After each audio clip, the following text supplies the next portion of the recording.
It is the Italian Renaissance period of Italy, and we are in Rome. And these are the years that Michelangelo is painting the Sistine Chapel. The 4 years that it took him to paint it were an extraordinary time of artistic output. Well, in a nearby room, for 2 years, Raphael, another one of the great painters of the Renaissance, was hard at work on his School of Athens. And the School of Athens is situated in one room that actually depicts 4 of Raphael's frescoes.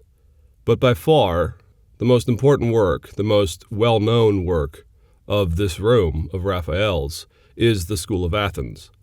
And in it is depicted just about every philosopher and sculptor and artist and thinker of the Greek world that Raphael and others in the Renaissance had come to cherish. We see figures like Zeno, the founder of Stoicism, Heraclitus, and others. But situated right in the middle, at the vanishing point of the painting, are the 2 most important thinkers in Greek philosophy. On the left is Plato. And Plato, by all accounts, is the founder of what we would today call philosophy. Without Plato, there really is nothing like philosophy in its modern form. And as one 20th century philosopher put it, all of Western philosophy is but a footnote to Plato. And standing right next to him, the 2 seemingly locked in a discussion or even a debate and an argument, is Aristotle, a contemporary of Plato's, who challenged Plato's ideas of what is real and what is true. And one of the things that students of this painting have noticed is that all of the subjects that were used to paint these pictures, all of the models, we might say, were actually contemporaries of Raphael. Plato himself is a portrait of Leonardo da Vinci. With his long flowing beard and wizened face, da Vinci was, by many in the Renaissance, considered to be the most important figure.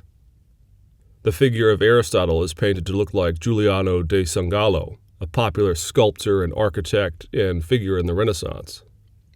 Down at the bottom, brooding, seemingly antisocial, is Michelangelo. And Michelangelo was known to be this kind of character. He was a bit standoffish, he was a bit of a curmudgeon. And so Raphael captures a bit of Michelangelo's personality by having him brood down on the steps down below. And over on the right is the figure of Apollos. And Apollos was the Greek painter who had painted Alexander the Great, a picture that is now largely destroyed, but which still shows Alexander on his horse during battle. And the subject for this, with a little bit of vanity, is Raphael himself, there in the picture down on the right. Well, the importance for this picture notwithstanding, and the interesting portraits that Raphael includes, does not belie the fact that when it comes to philosophy, there in the middle of the portrait, Raphael has captured in the gestures of Plato and Aristotle the primary difference between their understanding of reality. Notice Plato's hand pointing to the sky, as if to say that truth is somehow not in this world, that there is an abstract truth that is somewhere outside of the world, outside of our sensory perceptions. And for Plato, the goal of philosophy was to contemplatively ascertain and meditate on this abstract, rational, logical reality that cuts against the grain of our sensory perceptions, which could obscure truth or even lead us into falsehood. Next to him is Aristotle, however, pointing down into the world, and Raphael is signaling one of the primary critiques that Aristotle has of Plato, which is that Aristotle does not like the fact that Plato has constructed a concept of reality that does not connect to this world in any specific way. Aristotle is unhappy, being a bit of a naturalist, with the idea that all that we observe and all that we perceive in this world is somehow a phantom or somehow misleading, and that our senses, our interactions with the material world are somehow incapable of achieving a solid grasp of truth. And so their gestures indicate their philosophies. Plato, an abstracted concept of the rational world that is not part of this world, and Aristotle pointing to this world, saying that truth must be found within this world. And so in this lecture, we're going to look at pagan philosophy. And in particular, we're going to focus on the issue of how do we ascertain truth? What is the true world? How do we discover truth? And as we'll see, In Greek and later Roman philosophy, the goal of discovering truth led them to some conclusions, in particular with Plato, but later with Aristotle, that create a worldview or a picture of the ways in which humans must engage with the world around it. And so we'll extrapolate these ideas and we'll discuss them in general so that we have a grasp of the alternative to Roman pagan cultic worship. And we'll explore the issue of how these ideas began to shape and come into, and in some ways be rejected by, the early Christian church. Now, in just this short lecture, we're not going to be able to cover all of the intricacies of the philosophy of Plato, Aristotle, and of the Stoics. And really, we don't have to. One of the things we want to do, though, is ask the question, how did these philosophies address the question of what is real? More particularly, how do we understand truth? How do we come to the knowledge of truth? And where is truth located? Is there a place where we discover it, or is it sort of dispersed throughout the world or throughout something else? And one more element needs to be addressed here. One of the things we're looking at here is how Greek philosophy began to shape the West. Well, simply put, when the Romans come on the scene after their rise to power several centuries before the time of Christ, the Romans really are not that interested in philosophy. There are actually stories of when Rome went to conquer Greece, that they found all of these philosophers and they actually looked on them with scorn.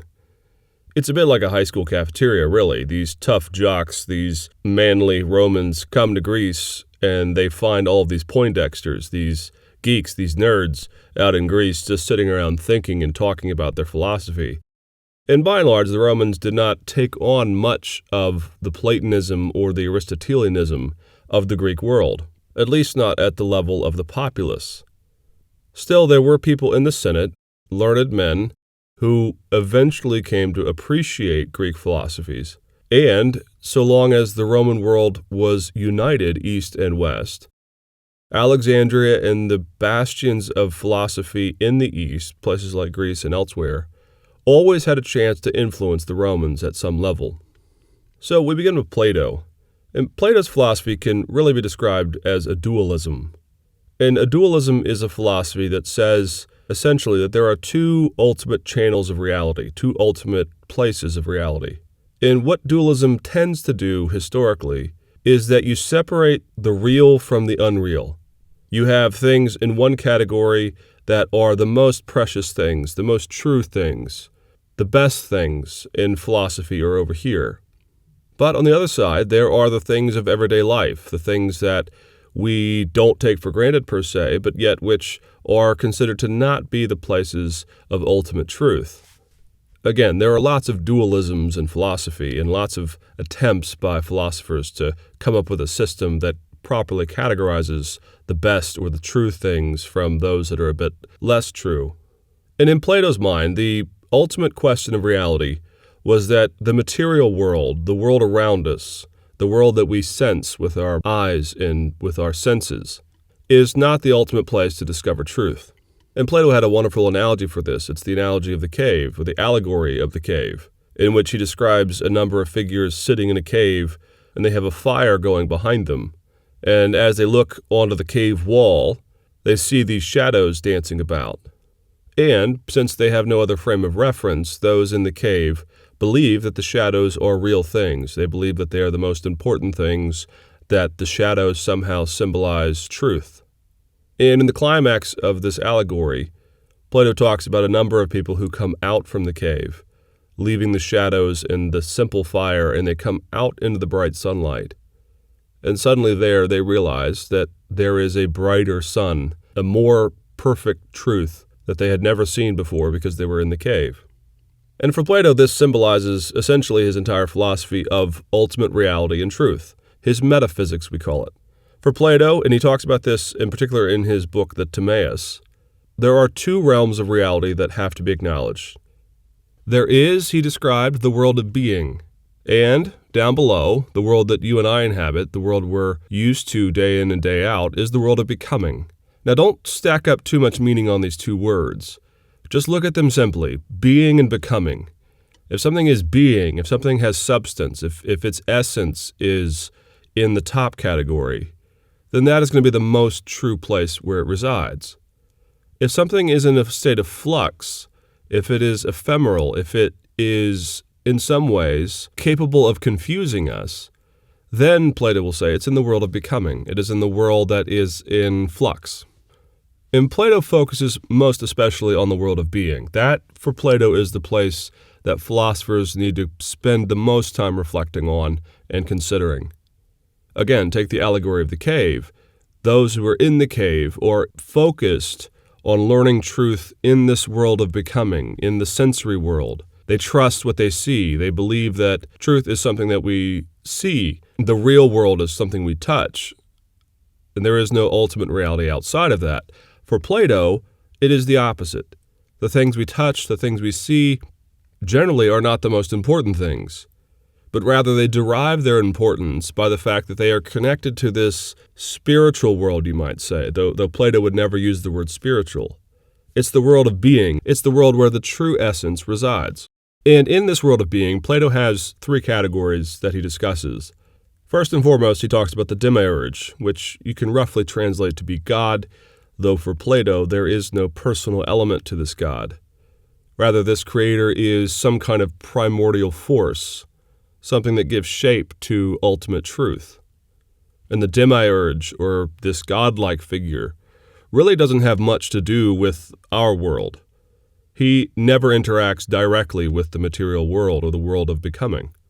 And out of the demiurge is created the forms. Now, new students of philosophy always might stumble and trip on this word forms, because the forms don't really make much sense in terms of the vocabulary of it. Why would God spend time, or the demiurge spend time, creating forms? The better word I tend to find for students is to just think of this as ideas. In fact, the Greek word for form is the same as the word for ideas, so it makes perfect sense to just say that the demiurge creates the ideas of things. Now, they're not simply ideas. They are somehow concrete reality, though they are not physical. They are immaterial. But these ideas that come out of the demiurge are, you might say, the perfect essence or the perfect example of the various things you and I experience in the world. So let's take, for example, something as simple as a stone. If you were to be walking in the woods and you were to discover any number of stones, all different shapes, all different sizes, big, large boulders, small little pebbles, different colors, different makeup, etc.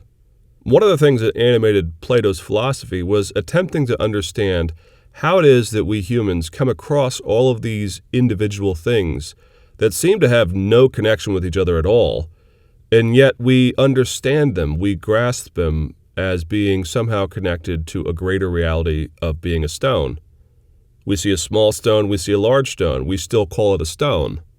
Well, for Plato, the reason why we down in the world of becoming recognize them as being part of something greater, part of a larger category, is because the demiurge has created these forms or these ideas of what it is to be a perfect stone. And so therefore, when we come across all of these imperfect, small varieties of different stones, we somehow, almost mystically, connect them back to the ultimate reality. Now, mathematical and geometrical forms tend to also help here. You can think, for example, of a perfect circle. You can at least envision it, even if you've never seen one. Or a perfect right angle, or a perfect triangle. Well, in our world, we don't see perfect circles. Just think of if a young child were to draw a circle, it would be anything but perfect. It would be sort of, kind of wobbly all along the edges.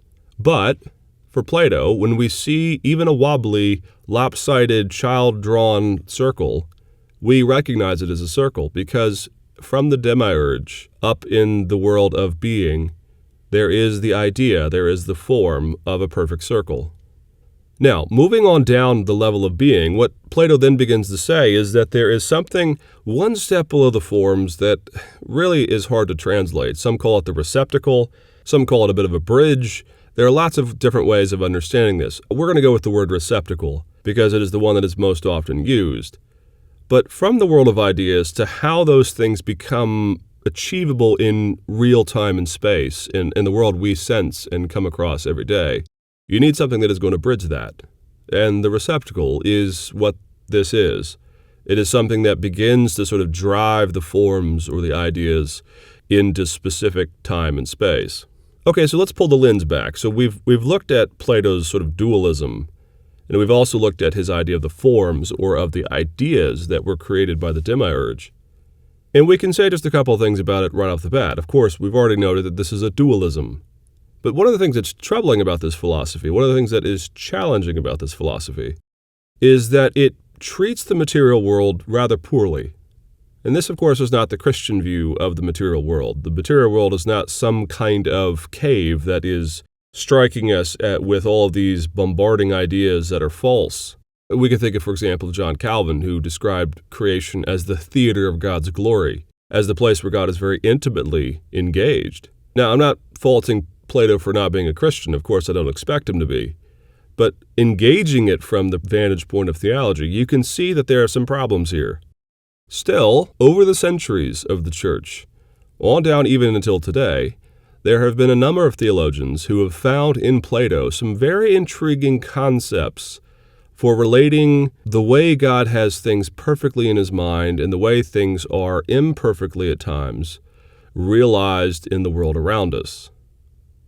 In other words, Plato's theory of knowledge, we call it, his epistemology, the way that he talks about understanding the difference between an absolute truth and the experience of the things down here in the world, has had some appeal for Christians.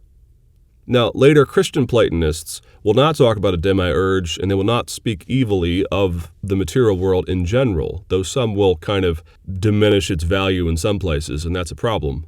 But Christian Platonists over the centuries, as they've interacted with Plato himself or other versions of Platonism, have tended to see that the world of the forms or the world of the ideas are somehow connected to the mind of God. That God in his mind has perfect reality, has perfect things understood, and that he has created things like ultimate truth and the abstract realities of philosophy. And so therefore Christian Platonism has always had some sort of allure to this. But one of the major problems with Platonism on its own 2 feet is that Platonism can't really account for how the ultimate reality, the world of being, ever really connects or creates or gives rise to the material world. At some point, in fact, Platonism does sort of devolve into mysticism, that these things just somehow came into being. Even the concept of the receptacle seems to sort of suggest that there's some spiritual force kind of driving the ultimate reality down into our world that we experience. Well, that critique, that the dualism of Plato is too harsh, that ultimate reality, if it is merely abstract, doesn't really give anything for us to sense here in this world. Well, that critique is just the critique that Aristotle gives. Aristotle, of course, was a bit of a scientist in the modern sense. He loved to study the natural world. He loved to look at the natural world and learn things from it and try to ascertain the physical world and the way that it's all held together. And Aristotle's critique of Platonism really kind of turns Platonism on its head, or at least attempts to merge the dualism together. Aristotle's concept starts, again, with some godlike figure, a creature that eventually becomes called the unmoved mover. Some have generally connected what Aristotle is saying here about a godlike figure with the idea of a divine watchmaker who sort of winds the world up and sets the world off and gets it going and then just kind of watches the beautiful creation, the mechanisms churn and spin and work in their own design. Now, Aristotle is not thinking mechanically here.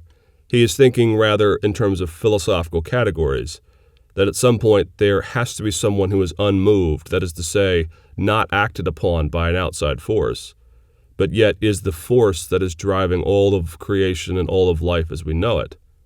And for Aristotle, that is essentially God. Now, the big change that Aristotle gives to the Platonic system is he says that the forms or the ideas are not located in an abstract world, but rather they are lodged, I might say, or they are implanted in the specific things of the world as we come across them. So let's go back to that idea of stones that we are seeing as we're walking through the forest. So I pick up a pebble.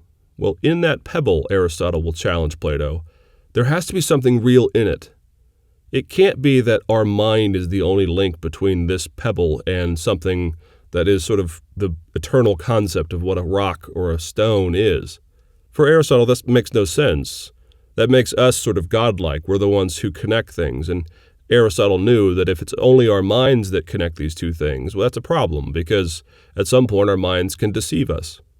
No, for Aristotle, when you pick up that pebble or you see that boulder on the side of the road, what you are seeing and what you are experiencing is something of the ultimate reality, because that ultimate reality is within it. Now, a great way of remembering this for students who are new to these ideas and these concepts is to go back to the Raphael portrait of the School of Athens. Again, notice the hands. Plato, pointing to the sky, pointing up, seems to suggest that ultimate reality is abstract, that it's not of this world, that the ultimate reality of things is outside of this world. Now notice Aristotle's hands, pointing down into the world. No, he says to Plato as they are arguing, the real things are lodged in specific things. And so you see almost a microcosm here of the great debate between the Aristotelian system and the Platonic system. Now, there is a third philosophy that has to be appreciated as well, coming from the Greek world. Not because it dominated the Greeks so much, as it would later come to really influence the Romans. And that philosophy is Stoicism. Stoicism was generally started by the philosopher Zeno. And of course, we know this word. We use this word today. If I were to say that someone was being very stoic, I would mean by that the person was very unemotional, very stone-faced, very straightforward, not hot-blooded or cold-blooded, just very, very stable. In a way, that does epitomize the Stoic philosophy, but it doesn't encapsulate all of it. The Stoic philosophy begins again with the idea of a creator, only in this case, the creator is the logos, the rational mind of some creator being that gives rise to the world around us. Now, later Christian philosophers and Jewish philosophers, such as Philo, would later describe God himself as the logos, and of course Christian philosophy does describe Christ as the logos. Now, we don't want to say just simply because they use the same word that they mean the same thing. That would be a mistake. Rather, we have to get behind this word logos and determine what the Stoics meant by it. For the Stoic, the logos was the determiner of some kind of logical order or plan for the world. In some ways, Stoics are deterministic. There's almost this sense of sort of hyper-providence, hyper-fatalism of the idea that all things are always determined from the beginning, in a mechanistic sense. Now, this is not the Christian doctrine of providence or of God's determining things that shall come to pass. That has in mind the idea that God is sovereign and that he is a personal creator God who is at work at all times and very much involved with his creation. And so if you look at it from the Stoic side, this determinism, this logical rational order, left them feeling very passive, at least at the ultimate sense. Now, the Stoic philosophy does come about during a time of pessimism in the Greek world, so there is some explaining it based on the circumstances of the rise of Stoicism. But the Stoic believe that because the logos, or the rational creator, has predetermined in a fatalistic sense all things that shall come to pass, all orders of society, all ranks, etc., that the goal of the person, of the philosopher, of the wise one, is not to try to fight against it. Rather, the philosopher is to simply accept the rank and the order of the things that have been given to you. If you were born a farmer, or if you were born a noble person, well, that is your rank. That was predetermined. There's a fatalism there. Your job is not to seek something better or to seek something different, but rather to maintain virtue in the place where you are. And so the Stoics would also say that they want to be apathetic. Now, that word has a bad connotation in modern English. To be apathetic is to be sort of cynical and completely emotionless, almost psychopathic. But that's not what the Stoics mean. When they say apathetic, they mean even keel or stoic in the word we use today. That a person who has a deep philosophical understanding of the logos creator and what their fate might be isn't tossed about by emotionalism, isn't striving for something different or better in their life. They just accept where they are. And where they are, wherever they might be, they seek after virtue. Now, immediately you can see why the Romans are going to like this. It has a certain fixed order. The Romans very much like Stoicism when it involves other people, when they can impose order on those tribes that they have conquered. They can say, look, this is your lot in life, this is your fate, and by the way, it is our fate to conquer you. You're welcome. But the reality of it is, for the Stoic, one's job is to seek virtue in the space where you live, in the context where you live, in the order or the rank where you are. Do not seek improvement. Do not seek material advantage. Don't seek to go above your rank. And don't be tossed about by pessimism and therefore denigrate yourself and lower who you are.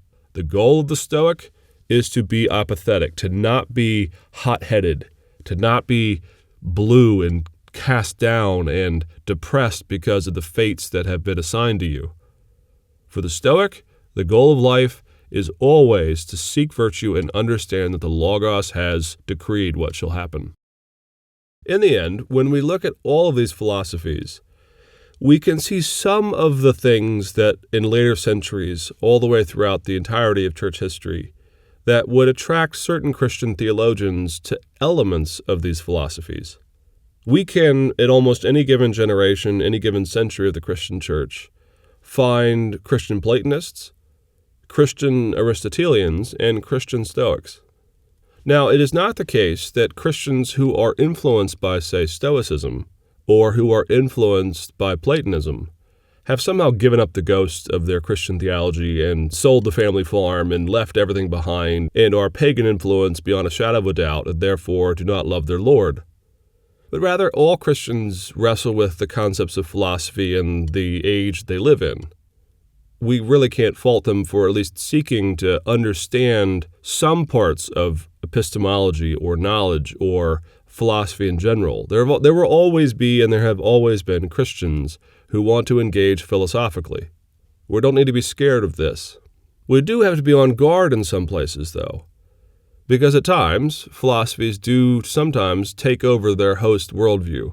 And just because you dabble in Platonic descriptions of things, or just because you talk about Platonism in a positive sense, or you use elements of Stoicism to talk about being virtuous and these kinds of things, doesn't mean necessarily that you are on the right path in every case. Rather, we have to be on guard for this because, simply put, there have been theologians who have gone too far in adopting philosophies that are, frankly, alien to the Jewish way of thinking in the Bible. And so, as we look at these philosophies and as we sort of grasp the essence of their understanding of truth and knowledge and reality, we can understand and look down the corridor as we go into the early part of the centuries of the church and understand just what it is that attracts some Christians to these ideas, while on the other hand notice that there are some problems built into them. And those Christians who spend too long in philosophy and too little in the scriptures will end up finding themselves pretty out of joint when it comes to authentic Christian theology.